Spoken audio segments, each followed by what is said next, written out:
Hey everyone, and welcome. Some of the most powerful stories aren't about far-off battles, but about conflicts that happen right inside a family. Today, we're diving into an incredible lesson from the Qur'an about a man with the kindest heart and his very own uncle, whose anger became infamous. So, at the very heart of this story, you have two people from the same family who are on completely opposite paths. On one side, you have our beloved Prophet Muhammad, peace be upon him, a man known for his incredible kindness. And on the other side, his own uncle, a super wealthy and powerful man named Abu Lahab, who would become his biggest and angriest enemy. All right, so let's dive in and really get to know these two main characters. We'll start with the hero of our story, a man whose kindness was said to touch everyone and everything around him. So on one side, we have our hero, Prophet Muhammad, peace be upon him. He was known for having the kindest heart and the gentlest voice. People said he smelled wonderful like roses, and that he never ever spoke a harsh word to anyone. He was just this embodiment of mercy and light. And then there's his uncle, Abu Lahab. Now this guy was incredibly rich and powerful, but his heart was, well, it was like a grumpy, prickly cactus. While his nephew was a source of light and truth, Abu Lahab just seemed to prefer the darkness of his own anger and pride. Okay, so the main event, the moment everything changes, it all happens on a mountain. This is where a beautiful truth was shared with the world, only to be met with a really, really ugly reaction. This is where the choice was made between light and anger. One morning, the prophet, peace be upon him, climbed a mountain called Safa and called all the people of Mecca to gather around. He had this beautiful, divine secret he wanted to share with them, a message of pure love and guidance. He told them, Allah loves you. Be kind and worship only Him. But can you believe it? Instead of listening, his own uncle, Abu Lahab, his face just goes red with anger. He completely breaks with family tradition, stands up and starts shouting insults. He even bends down to pick up stones to throw at his own nephew. Now, the prophet stayed patient and kind, but Allah was watching, and a direct response was coming. And wow, that response from Allah was immediate. It came in the form of an entire chapter of the Qur'an, a surah called Al-Masad. It's this incredibly powerful lesson about what happens when you let arrogance and cruelty take over, and it was revealed in that very moment. So the surah opens with this just incredibly powerful line. It directly addresses the action that had just happened, him picking up those stones. But what does that really mean, to perish? The word perish here isn't just a simple word. It's heavy. It means to fail completely, to be totally ruined, to lose everything you thought made you powerful. It signifies a total and complete loss. So here's the lesson, right? It's so clear. Abu Lahab used his hands, his physical power, to try and hurt the messenger of truth. And Allah's response makes it crystal clear. When you use your power to hurt others, you are the one who is ultimately going to fail.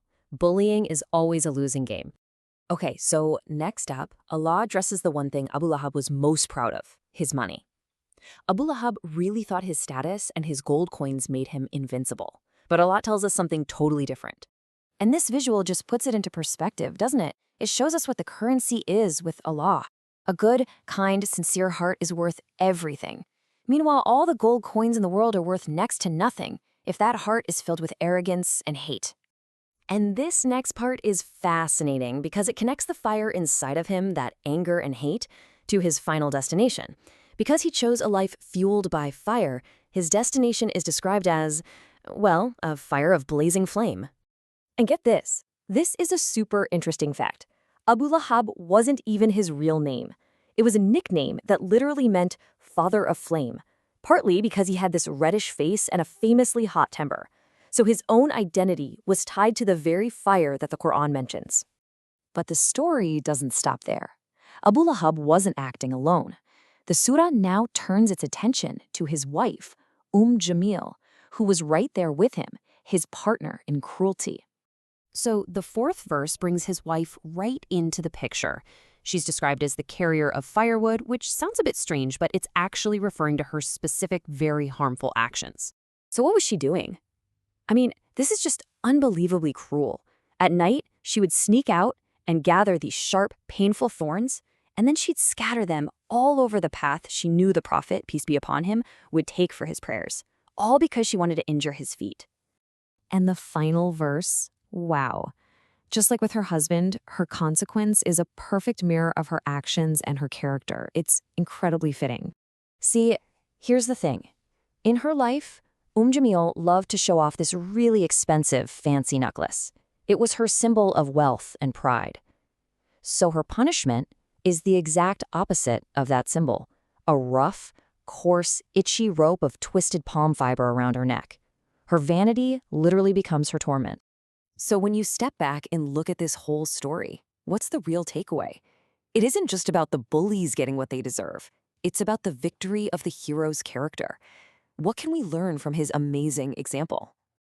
It all comes down to the character of our hero, right? He was so brave. He kept speaking the truth with a smile, even when people were picking up stones to throw at him. And he was so gentle. He never fought back with cruelty. He responded with patience and prayer. Now that is true strength, and that's the kind of leader we choose to follow.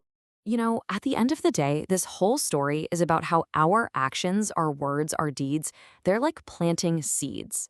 Abu Lahab and his wife, they planted seeds of cruelty and hate, and they had to live in the painful garden that they grew. But if we choose to plant seeds of kindness, we get to grow a beautiful garden for ourselves, both here and in the hereafter. And so that really just leaves us with one simple question to think about. Every single day, with every single choice we make, we're gardeners. So which garden are you going to choose to grow?